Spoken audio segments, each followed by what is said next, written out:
Welcome back, everybody. You know, incidents involving firearms getting increased attention across the United States. This amid the proposed gun reforms announced by Joe Biden last week. Officials say 3 Georgia officers were wounded earlier today after a police chase led to a gunfight, leaving 1 suspect dead and another in custody. Joining me now for more on this and other several important issues, Georgia Congressman Jody Hice. Congressman, welcome back to the Salcedo Show. You know, in my mind, this is another example of the left wing's coddling of criminals and demonizing of cops. You know, in Biden's America, police are literally under the gun, no? Yeah, I mean, absolutely. We have an administration and, in fact, an entire radical Democratic Party that's been trying to defund the police for a long time now. And somehow, did they really think that things would get better if you defund the police, if you attack the police, if you throw them under the political bus, as it were? Do you really think that that is going to help dissuade people from committing crimes? We are watching riots reoccur all over our country. We're watching continued violence all over the country.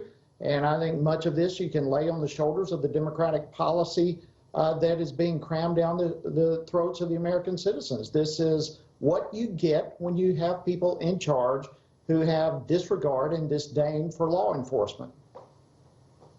Yeah, the stability of America itself, it appears to be under attack. And no greater example than Mr. Biden applauding Major League Baseball's economic attack on your state of Georgia.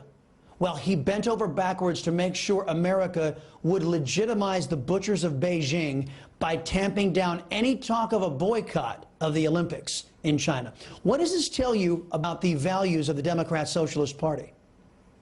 It tells me that they care more about protecting China than they do about protecting the United States, and in particular states like Georgia, who in our case, we're standing up for free and fair elections. We're doing all we can to try to prevent cheating from taking place and fraud from taking place in our elections.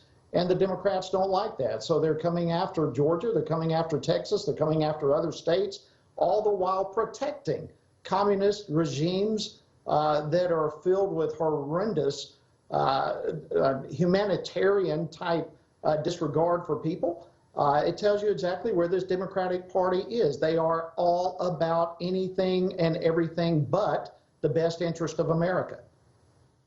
Multiple governors signal that they will be taking action against Joe Biden after he officially unveiled his initial plan to attack the Second Amendment rights of Americans. Now, I only expect this push is going to grow across the country, Congressman. What do you think about this pushback that many of the states are gearing up to do against the federal government's attack on our constitutional rights?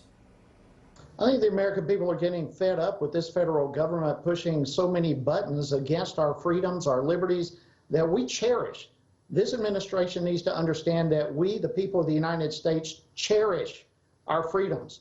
And we're not going to let go of those freedoms lightly. We're not going to turn them over easily to a government that wants to control every aspect of our lives. And specifically, in this case, as you mentioned, the Second Amendment, it is there for a very specific purpose, among which is to give the people the right to defend themselves against tyranny.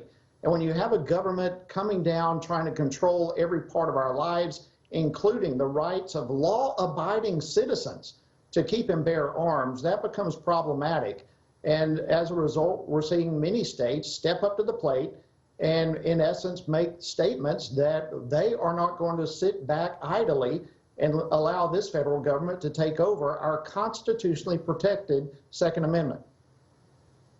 When it comes to foreign policy, when it comes to the Constitution, I think a lot of folks around the states would do well to remember it was the states that created the federal government, not the other way around. Congressman Jody Hice, appreciate the time as always, sir.